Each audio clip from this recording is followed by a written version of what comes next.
ও আসছো তোমরা? জি স্যার, কি বলবেন বলেন। একটা ব্যাড নিউজ আছে। জি স্যার বলুন। কালকে থেকে তোমাদের আর কাজে আসা লাগবে না। মানে কি স্যার, আপনি কি বলতেছেন? হুটহাট করে কালকে থেকে কাজ আসার দরকার নেই মানে? স্যার বুঝলাম না, কোনো নোটিশ ছাড়া স্যার আপনি তো আমাকে বের করে দিতে পারেন না। আরে আমি বলছি তো রিল্যাক্স, আমাকে একটু বলতে দাও, তারপরে তুমি বলো। স্যার রিল্যাক্স কি করে থাকবো স্যার? আপনি সকালবেলা এসে বলতেছেন কালকে থেকে কাজ আসার দরকার নেই স্যার। আমাদের তো ফ্যামিলি আছে স্যার, আমরা কিভাবে চলবো বলুন স্যার? তবে তোমাদের দুশ্চিন্তা করার কোনো কারণ নেই। তোমাদের প্রত্যেকের অ্যাকাউন্টে আমি 2 মাসের স্যালারি পাঠিয়ে দিয়েছি। তোমরা অ্যাকাউন্ট চেক করলেই জানতে পারবে। তোমরা তো জানো প্রায় দীর্ঘদিন যাবৎ আমার ওয়াইফের সাথে আমার একটা ডিভোর্সের মামলা ছিল। সেই মামলাটাতে লাস্ট রায় আমি হেরে গেছি এবং হারার ফলে তাকে আমার স্থাবর অস্থাবর সব সম্পত্তি দিয়ে দেওয়া লাগছে। এমনকি শেষ পর্যন্ত যে 50 লক্ষ টাকা তাকে আমার দিতে হবে, আমার এই রেস্টুরেন্টেও আমার বিক্রি করে দেওয়া লাগছে। কিন্তু স্যার এই রেস্টুরেন্টটা বিক্রি করে দিলে স্যার আপনি কি করবেন? ব্যাপারটা হচ্ছে কি জানো মুন্না, পুরুষ মানুষ তো, উপরওয়ালা যতদিন এই 2 হাত দিয়েছেন কিছু না কিছু করে চলতে পারবো। আমি খুব শূন্য থেকে উঠে আসা একটা ছেলে। আজকে আমার রেস্টুরেন্ট দেখছো, আমার যে চেইন বিজনেস, যে আধিপত্য, যেই সম্ভ্রম তোমরা দেখছো, সব কিছু তিলে তিলে তিলে তিলে করে করা। মাটি থেকে যেহেতু উঠে এসেছি, শিকড় আমার মজবুত। আর যদি একান্তই কিছু না পারি, আমার সেই পুরনো ছোট্ট একটা চায়ের দোকান, অল্প কিছু কাস্টমার, তাদেরকে খুশি করে আমার পেট চলে যাবে। ভালো থেকো।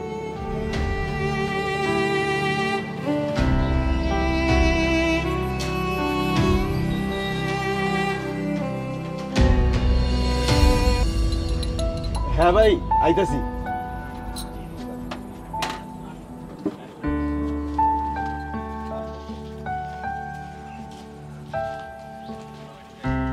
এই যে কাকা, আপনার চা। মুন্না? স্যার আসসালামু আলাইকুম স্যার। ওয়ালাইকুম আসসালাম। তুমি এই জায়গায়? স্যার আপনারে ফলো করতে করতে চলে এলাম স্যার। আমারে ফলো করতে করতে আইছো মানে? হ্যাঁ স্যার। আচ্ছা চলো বসো, আসো। আরে আসো, বসো। কি অবস্থা তোমার? কও। স্যার আছি আলহামদুলিল্লাহ, ভালো আছি স্যার। স্যার আপনার কি অবস্থা? আমি তো আছি আল্লাহর রহমতে এই দোকানটা নিয়ে। স্যার আমি এলাম স্যার আপনার লগে কাম করার লাগে। আমার কাছে কামের জন্য?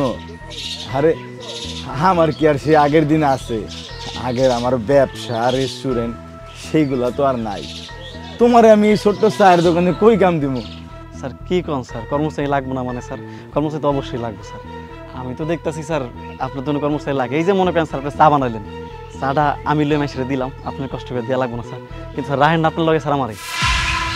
না একটা কথা কই কি, কর্মচারী লাগে এটা কথা সত্য, কিন্তু কর্মচারী রাখার মতন ইনকাম তো আমার নাই।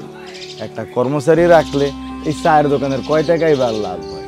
আমার সংসারে টাইনা টিন্না চলে, সেই জায়গায় আমি যে একটা কর্মচারীর বেতন দিব সেই সুযোগটা তো আমার নাই। স্যার আপনি যা দিবেন স্যার তাতে হইব। আমি শুধু স্যার আপনার লগে থাকতে চাই স্যার, না দিলে কোনো সমস্যা নেই স্যার। আমি তো কইলাম স্যার আমি শুধু আপনার লগে স্যার কাম করতে চাই, যে কোনো কাম হোক স্যার, কোনো সমস্যা নেই। এটা তুমি কোন ধরনের কথা কও? আমার এই জায়গায় অল্প করে টাকা দিয়ে তোমার পোষবো? আমি তোমার কয় টাকা এভাবে বেতন দিতে পারবো? আর তুমি যে বলতেছো টাকা পয়সা লাগবে না, ধরো আমি যদি তোমার বেতন না দিই, দেখো মুন্না তোমার এখনো বুঝাই, তুমি সব পাগলামি বাদ দাও। তোমার একটা কথা কই, তুমি একটা কোম্পানিতে সিভি ড্রপ করো, তোমার তো যে কোনো জায়গায় চাকরি হয়ে যাবে। স্যার অনেক জায়গায় চেষ্টা করছি স্যার, আপনার কি মনে হয় কোনো জায়গায় যাই নাই স্যার? অনেক জায়গায় কাজে লেগে গেছিলাম স্যার, কিন্তু স্যার আপনার মতো সম্মান স্যার কেউ করে নাই স্যার। আপনার মতো সম্মান যদি কেউ করতো স্যার, আপনার মতো যদি কেউ ভালোবাসতো স্যার, তাহলে কাজ ছেড়ে কখনোই আইতাম না। এই 6 মাসে অনেক জায়গায় সিভি ড্রপ করছি স্যার, মন মতো কাউরে পাইনি স্যার। আপনার মনে আছে আপনি আমি কইছিলাম আমার 20 বিঘা জমি আছে, বাপে দিয়ে গেছিল। আমি যখন আপনার ওই জায়গায় কামে জয়েন করি, আমি চাইলে কিন্তু এই 20 বিঘা জমি বেচে ভালো একটা রেস্টুরেন্ট দিতে পারতাম, যেহেতু আমার স্যার অভিজ্ঞতা ছিল। কিন্তু আমি কিন্তু দিইনি, কারণ আমি চিন্তা করছি আমি যদি একটা রেস্টুরেন্ট দিই আমি নিজেই স্যার হয়ে যাবো।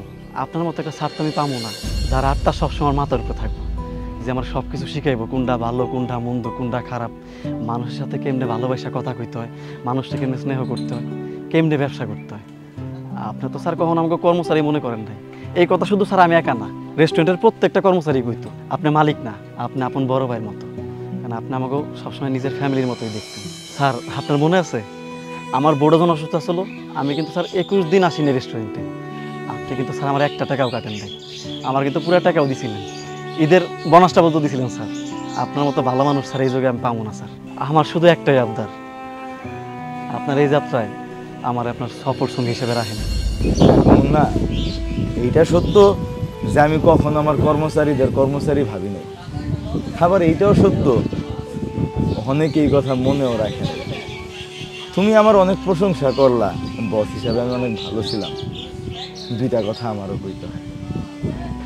তুমি যেই যে আমারে খুঁজা বাইর করছো, আইসা বলছো, একটা মানুষের মধ্যে অনেক বড় মন মানসিকতা না থাকলে না মন না, এই কাজটা কেউ করে না।